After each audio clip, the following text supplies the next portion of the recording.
So today we have an RSFour Stagea, which is just beautiful. I mean, essentially it's a GTR wagon, Skyline GTR wagon, all-wheel drive, RB25, single turbo, not dual. It's so freaking cool to see one of these things. And it is going to get everything in terms of a deep clean. So we're talking engine bay, as you can see here. We'll roll some B-roll. The engine bay is pretty rough. Otherwise, it's not bad at all. This car is so freaking cool. There's a little bit of rust right by the strut mount, and I think that's it.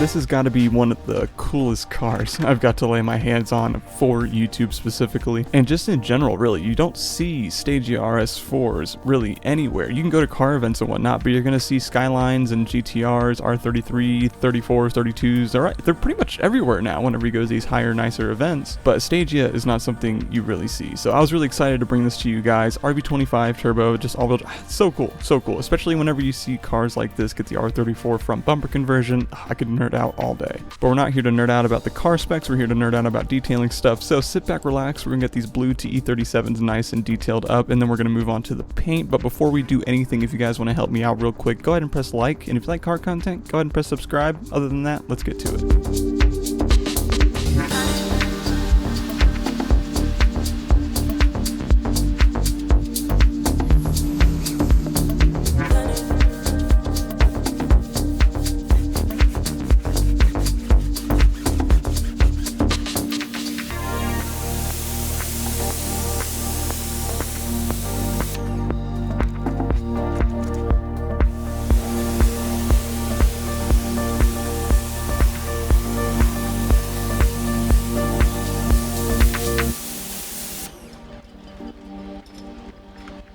Now, if you guys have watched my previous videos, I spend a little more time on wheels, but with this one, we're doing the engine bay, so I'm going to go right to that and just kind of group it all together in one little section. Being that this car is a little older, which is wild to think about because it's late 90s, I'm going to cover up a couple things just to make sure everything is safe and sound. For example, the alternator, I'm also going to put a microfiber towel inside the intake just to kind of make sure water can't get in places that may cause an issue. Now, this engine bay is actually really dirty, and I don't have 4 to 6 hours to work on it with a gallon of brake clean and some compressed air with a wire brush. But what I do have are my detail factory Borsier detail brushes, my wheel brushes, all that sort of stuff. Match that with some Meguiar's D101 all-purpose cleaner, and we should be able to get at least a little bit of cleaning work done, or at least just make it look a little more presentable. The main thing here, especially in cars I would say that are 10, 15, 20 years older, is just to not spend a lot of time in one area with your pressure washer. A lot of engine components are not weather tight in these older cars like a lot of newer ones are, so just use common sense and you should be good.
Now we're going to dive in and get this thing nice and cleaned up and ready to pull into the shop and get some polishing going on. So I'm going to go ahead and foam this thing down, take the same Meguiar's D101 as before and brush off all the trim with a paint dedicated boar's hair brush. Please do not get that confused. If you are interested as to what I have in the foam cannon being used as a quote-unquote pre-treatment, check out the description below. I did lay it out down there just a little bit, or if you want to take up some more of your own time, check out some previous videos. I've deep dived into this topic. Either or should help you out.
For decontaminating the vehicle, we're going to be focusing on a chemical and mechanical decontamination. What does that mean? Well, the chemical decontamination part is doing the decon with a chemical. In this case, we're using Adam's iron remover. A lot of times whenever you're driving on the roads, you'll get industrial fallout start to kick up onto your paint and embed itself in there, such as brake dust. And you'll know the chemical is working whenever it starts to turn purple, like you're seeing here. And then we have mechanical decontamination. This is just a very fancy professional way of telling you I'm using a clay bar on paint. What clay does is pretty much clean the paint. It pretty much grabs every bit of contamination that's in that clear coat and pulls it up into the media, leaving behind a clean surface. This is super important, especially if you're going to be polishing, because whatever contaminant is left in the paint is going to eventually get on the pad and scratch your paint even more, so on and so on.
Wanted to go ahead and do a little single step polish real quick to see how it would act, and from just some Sonax Perfect Finish and a yellow pad, it came out phenomenal. It's not perfect, we're not chasing perfection here because it is going to get wrapped. The main idea here is just to go ahead, hit it once with a polish and then coat it with a sealant. The reason for a sealant and not any kind of ceramic is because whenever it comes time to wrap, we can use some sort of solvent to get that sealant and coating off of the paint.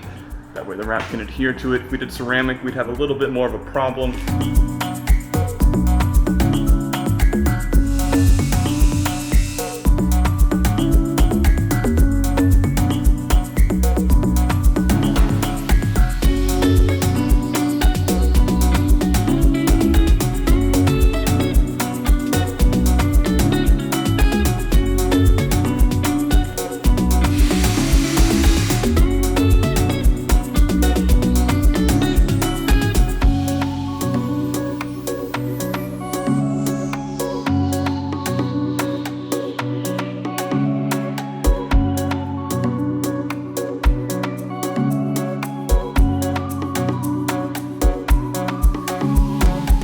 As you guys saw, we started with a one-step polish and we're going to kind of stick to that. We're using a yellow Brupez pad with some Sonax Perfect Finish and it's working fantastic with this paint. A lot of times you won't see me do a one-step, mostly because it won't do a whole lot, but when it comes to JDM cars or Korean cars or anything like that, they're really soft paint. So something really light like a yellow pad with some Perfect Finish is going to do a lot of work compared to having to dive in and do all these different multiple steps and compound and blue pads and coarse pads and soft pads. This in and of itself, as you guys are seeing, is working fantastic for a very simple gloss enhancement polish to kind of just revive the exterior.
chasing perfection with this. Like I said earlier, we're just trying to enhance the exterior's visual appearance, but the taillights were just shocking. I did not expect them to come out this clean. It looks like deep red glossy candy. I don't even know how else to explain it. They just look fantastic.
You might have caught it earlier, we are not going to be ceramic coating this thing because the owner does plan on getting it wrapped, and usually it's not too big of a problem to ceramic coat a car before it gets wrapped, but it can cause an issue with the wrap adhering to the paint. So in this case, we're going to go ahead and put on Sam's Premium Detail Products, I think is what it's called. The older gentleman that works with Cletus McFarlane over on his YouTube channel, the guy who does all the detailing stuff, it's his product. It is a paint sealant. It should last anywhere between 6-8 months, maybe 10 months, a year. I'm not really too sure. I tried looking all over the internet and I couldn't find a concrete answer. But one thing I can tell you is that this paint is super glossy and super silky smooth. I miss using simple stuff like wax and sealants, and doing something like this really just brings you back to the basics of things. And even though ceramic is kind of like the creme de la creme of the industry per se, this stuff is just so much fun to work with. The whole point here is to lay down a thin layer of sealant, give it about 15 minutes, and then wipe it off with a plush towel, and then follow up with a second towel. The nice part is, unlike ceramic, you don't have to throw away these towels when you're done, which is pretty nice.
There's only a couple more things I want to wrap up with this car before we call it finished. One of those things is getting the face of the TE37 wheels nice and coated, because they are this beautiful glossy blue color, so I'm going to be using Gion's Q2 rim to make sure the faces at the very least are nice and coated. There's really not a whole lot to doing that. I've described it in a bunch of other videos, but if you want to know how to coat wheels, I did go over my entire process in my most recent video where I coated a set of BC forged wheels that were going on an Audi RS3, so check that out if you're interested.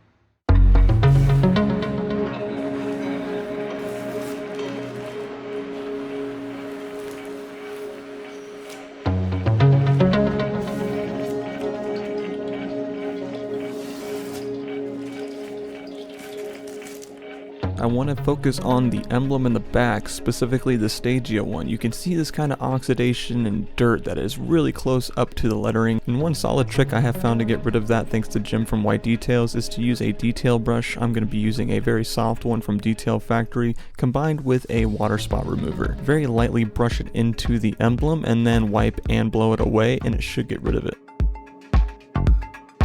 Now we have to go ahead and IPA the trim, ceramic coat that with Stoner Car Care's trim ceramic coating, and then coat the glass with their ceramic glass coating. We're slowly checking off the list. It's a short, long list.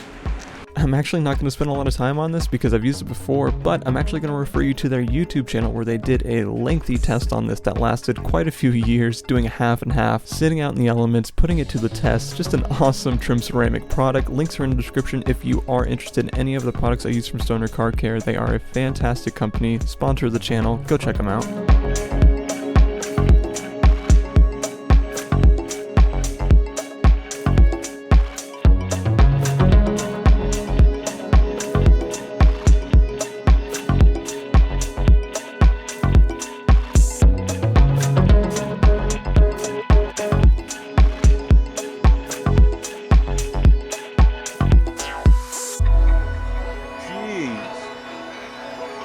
I'm gonna hit this now just because I'm already here. I'm gonna wipe this real quick with IPA and then I'll hit it.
As for the interior, we did not spend a lot of time on this, just a very basic cleanup with some P&S Express interior cleaner. Got the car vacuumed out, wiped everything down real quick, made sure it was nice and squeaky clean, and then for the leather, we used G-Technics Leather Guard, which is a nano coating for it. It's going to protect against dye transfer and fading and UV protection and all that stuff.